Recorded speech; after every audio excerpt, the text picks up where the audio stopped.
हमने around April और around end of May early June launch किया था ये, और उसके बाद हमने इंडिया में उसका एक्सपेरिमेंट करना शुरू कर दिया था एक्चुअली। तो जो इनिशियल जो टेस्ट किया था हमने इंडिया में वो स्टूडेंट्स, टीचर्स, प्रोफेसर के साथ किया था, लेकिन इन सारे प्रोजेक्ट को एंटरप्राइज ग्रेड बनाने में थोड़ा टाइम लगता है, जिससे कि बड़े बड़े बैंक यूज कर सकें, ऊबर यूज कर सके, सिटी बैंक यूज कर सके, स्टैंडर्ड चार्टर्ड यूज कर सके, तो उसके लिए थोड़ा टाइम लगता है। तो इसलिए जो है वो हमने 5-6 महीना वो टाइम लिया, क्योंकि उसको हम सिक्योर बना सकें, जिससे कि प्राइवेसी मेंटेन कर सकें, जिससे कि आपका डेटा सिक्योर रह सके, और उसके बाद हमने जो है 5 महीने के बाद रिलीज़ कर दिया दुनिया के लिए। तो मेरे हिसाब से जो है 4-5 महीने का टाइम लेना, जिससे कि लोगों की प्राइवेसी, सिक्योरिटी और इन सबको जो है इन सब के ऊपर टाइम दिया जा सके, इन सबको जो है प्रॉपर बनाया जा सके, जिससे कि लोग ट्रस्ट कर सकें कि उनका डेटा सिक्योर रहेगा, डेटा बाहर नहीं जाएगा। ये सारी चीज़ें इंपॉर्टेंट है, तो इसलिए थोड़ा टाइम लगा। क्या है इस प्रोडक्ट के बारे में, क्या है कि क्या आपने टेस्ट किया है और कितना अलग है? तो ये प्रोडक्ट के पीछे 3 इम्पॉर्टेंट चीज़ें हैं। पहली बात है कि क्योंकि बहुत सारे लोग जनरेटिव एआई के ऊपर काम कर रहे हैं, लेकिन सबसे इम्पॉर्टेंट चीज़ क्या है कि प्राइवेसी और सिक्योरिटी। कि क्या, जैसे कि बड़े बड़े बैंक, यदि आप उनको डाटा देते हैं तो वो डेटा बाहर नहीं भेज सकते। आप उनके ऊपर भरोसा करते हैं, जैसे कि आप बैंक के साथ काम करते हैं कि आपका वो डेटा किसी और को ना दे रहे हैं। तो उसका मतलब क्या है कि अगर हमें उनको सपोर्ट करना है तो हमको उनके इंफ्रास्ट्रक्चर के अंदर रह के रन करना होगा। डेटा इंडिया से बाहर नहीं जाना चाहिए, डेटा जो है हर इंसान का उसके अंदर रहना चाहिए। वो आपका जो है डेटा किसी और के मॉडल को ट्रेन करने में नहीं यूज किया जाना चाहिए।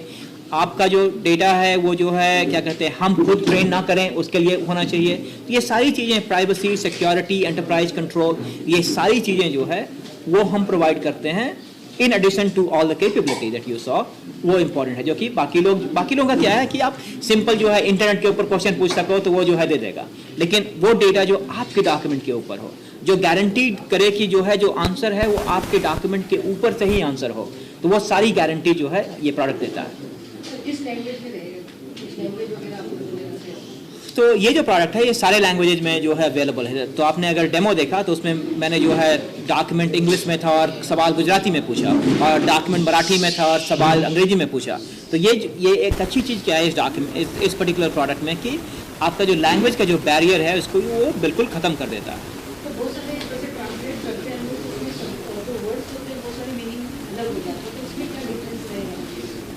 तो मैं बताता हूँ। तो जो ट्रांसलेशन टेक्नोलॉजी जो रही है इसके पहले की, वो क्या करते हैं, एक सेंटेंस लेते हैं और वो सेंटेंस को ट्रांसलेशन करते हैं, ठीक है। तो उसमें क्या है कि आपके अगर कुछ गलतियाँ हुई तो एक सेंटेंस में वो गलतियाँ पकड़ना थोड़ा मुश्किल होता है।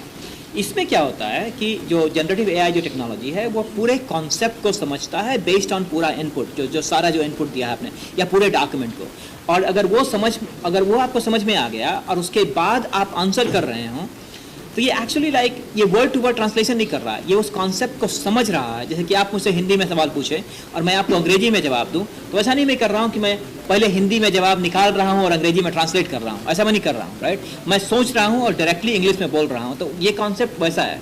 तो इसमें ट्रांसलेट नहीं कर रहा है इस वर्ड को, इसमें क्या कर रहा है कि आपके उसको समझ रहा है और उसके बाद वो जनरेट कर रहा है, और इस वजह से जो है इसमें गलतियां कम होती है, और वो स्पेलिंग मिस्टेक और वो सब जो इनपुट में है वो आउटपुट में नहीं आता, क्योंकि ये वर्ड टू वर्ड ट्रांसलेशन नहीं कर रहा।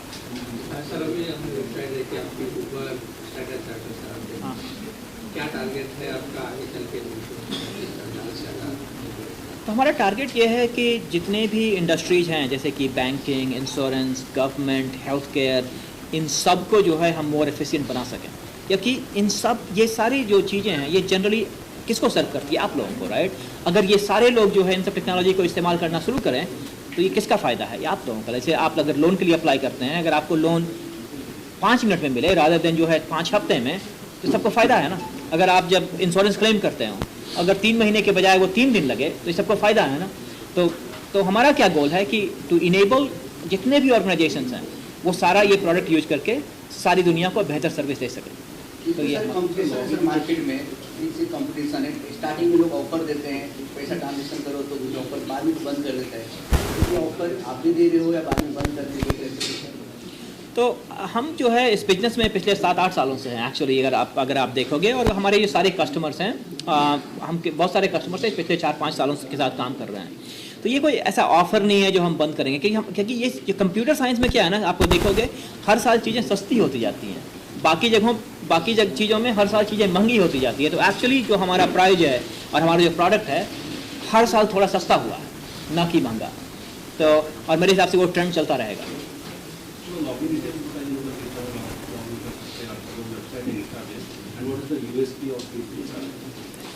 तो लॉगिन करने के लिए आपको सिर्फ ईमेल और पासवर्ड की ज़रूरत है बस। और अभी जो आता है कुछ दिन चलते हैं, 3 दिन यूज होने के बाद फिर वो चार्ज करते हैं। हाँ, तो वो बेसिकली क्या है, पहला 500 क्रेडिट फ्री है, उसके बाद जो है हर क्वेश्चन डिपेंडिंग अपॉन कितने पेज के ऊपर पूछ रहे हो तो उसके लिए वो जो है 8 या 9 पैसे लगते हैं, 7 या 8 पैसे पर क्वेश्चन के लिए। लेकिन आप सोचो कि आप जो है जैसे बड़ा सा लीगल डॉक्यूमेंट है उसके ऊपर जो है आप सवाल पूछ रहे हो कि बताओ कि इसका की मुद्दा क्या है, 8 पैसा जो है काफ़ी सस्ता है। तो ऐसा नहीं है कि जो है बहुत महंगा है। तो जो क्रेडिट जो हम चार्ज कर रहे हैं वो हर क्वेरी के लिए जो है बहुत ही कम है।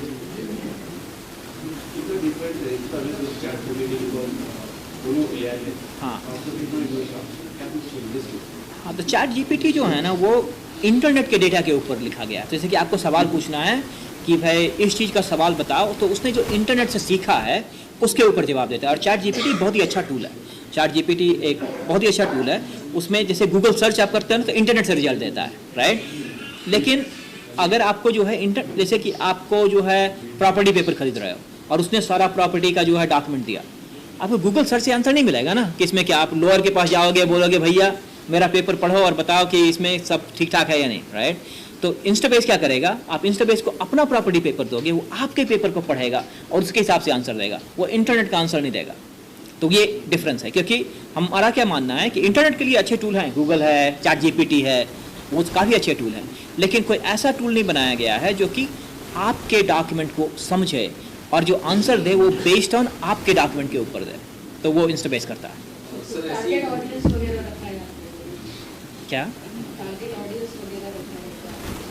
टारगेट ऑडियंस मतलब बैंक, इंश्योरेंस। जैसे बैंक जो है आपको लोन देता है आपके डेटा के ऊपर, इंश्योरेंस कंपनी आपका क्लेम डिसाइड करता है आपके डेटा के ऊपर, आपका डॉक्टर आपको मेडिकेशन देता है आपके हेल्थ हिस्ट्री के ऊपर।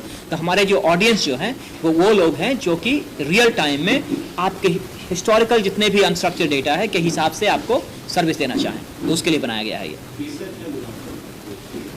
इसका फीडबैक बहुत ही अच्छा रहा है। तो across all the different industries, banking, insurance, government, the feedback has been great, and we are investing even more and more for all the existing customers. तो इसका फीडबैक हर जगह से, चाहे बैंकिंग हो, इंश्योरेंस हो, गवर्नमेंट हो, हेल्थ केयर हो, feedback काफ़ी अच्छा रहा है। सर अभी चैट जीपीटी के बाद जेमिनी भी आ चुका है, आपको बताइए।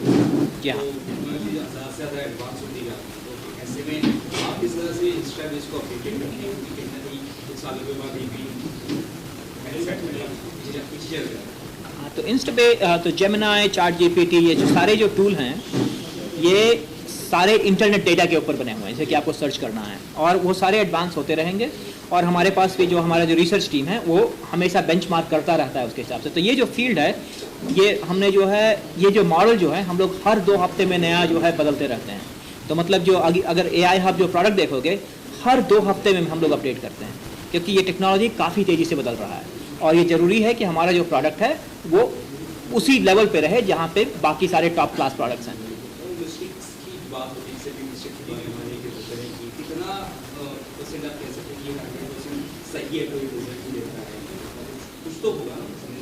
हाँ हाँ, जैसे देखो कोई भी इवन अगर आप इंसान को भी बोलोगे, लॉयर को भी, वो भी गलतियाँ तो करते हैं ना, ऐसा नहीं है ना कि गलतियाँ नहीं करता। अगर आप किसी को टाइप करने बोलते हैं वो भी मिस्टेक करते हैं। तो हमने जो देखा है टिपिकली जो है जो इन जनरल जो है जो हमने जब बेंचमार्क किया है तो for most basic stuff like ये ह्यूमन से ज़्यादा बेहतर करता है, मतलब 97-98%। लेकिन ऐसी अच्छी भी बात क्या है इसमें कि अगर जो है इसको कोई चीज़ नहीं आती है तो ये आपको गलत आंसर नहीं देगा। ये बोलेगा कि भाई I can not answer you this question because I don't have the data available. तो ये बोलेगा कि now I give up and you have to do it yourself. So ये पर्टिकुलरली एक ऐप टाइप है जो इंटरनेट से कनेक्टेड नहीं है, राइट? इंटरनेट से कनेक्टेड नहीं है, कुछ नहीं है। ट्रांसलेट कर होता है या कुछ बनाना, कुछ में बस है नहीं पैटर्न, तो कुछ बनाना प्रेजेंटेशन में तो वैसा कुछ बना सकता है। हाँ हाँ, अगर टाइप करेंगे तो करेक्ट। तो एक क्लैरिफिकेशन में देना चाहता हूँ कि एक्चुअली काफ़ी लोग क्वेश्चन पूछ रहे हैं ट्रांसलेशन। ये ऐप का ट्रांसलेशन से कोई लेना देना नहीं है।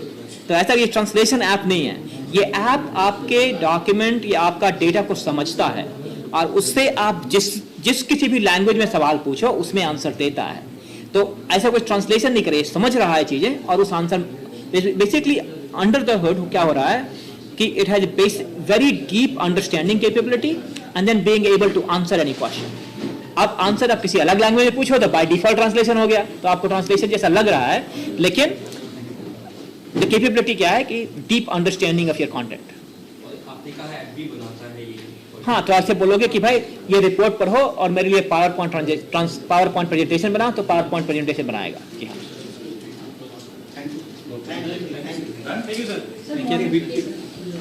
मॉनिटरिंग को किस तरीके से किया जाएगा? बताया कि जो है पहला 500 क्रेडिट फ्री है, कोई भी इस्तेमाल कर सकता है, और उसके बाद जो है पर क्वेरी का 1 सेंट चार्ज किया जाता है, वैसा है। ऐसा आप लोग भी जानना चाहेंगे, जैसे आपने स्टार्ट किया फ्रॉम कैसा ये सफल रहा और अभी किस तरह से AI इंडिया में कितना आगे बढ़ रहा है? तो हमने काफ़ी इंडियन ऑर्गेनाइजेशन से बात की and we very encouraged by seeing how many organisations want to be in the forefront of AI।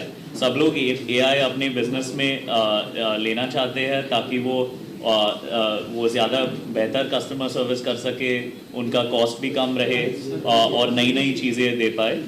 तो we seeing lot of excitement in India to adopt all of this and Indian companies are going ahead of the curve. We think we have all the right ingredients in India, we have the right people, we have the right technology, we have the right funding capabilities. तो फिर India के लिए तो sky is the limit and I think that we are excited to partner with Indian organizations to adopt AI. So that is जो यार आपका decision क्या है? आई थिंक AI हब सबके लिए, आप जिससे पूछ रहे थे टारगेट ऑडियंस, तो मैं ये बताऊंगा कि आज आप ही लोगों ने डेमो देखा तो मैं दावे के साथ कहता हूं कि आप घर पे जाके तो खुद एक बार इसको पक्का से कोशिश करेंगे, क्योंकि आपके लिए भी यूज़फुल है। तो मैं ये मानता हूं कि ये हर इंसान के लिए यूज़फुल है, क्योंकि आपके वो सबसे पहले तो भाषा के बैरियर को तोड़ता है, और ऑर्गेनाइजेशंस छोटे लेवल के हों या बड़े लेवल के हों, क्योंकि हम सारे सिक्योरिटी कंप्लायंट हैं, आपके डेटा को सिक्योर और सेफ रखते हैं, ये सबके लिए यूज़फुल है।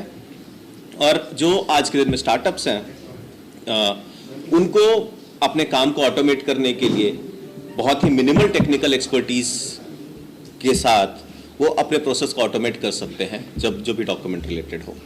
तो हम पूरे देश के startup, students, media people, lawyers सबको एनकरेज करते हैं कि आप एक बार AI हब ट्राई करिए, इस्तेमाल करिए और फीडबैक दीजिए, आपका काम इससे आसान होगा।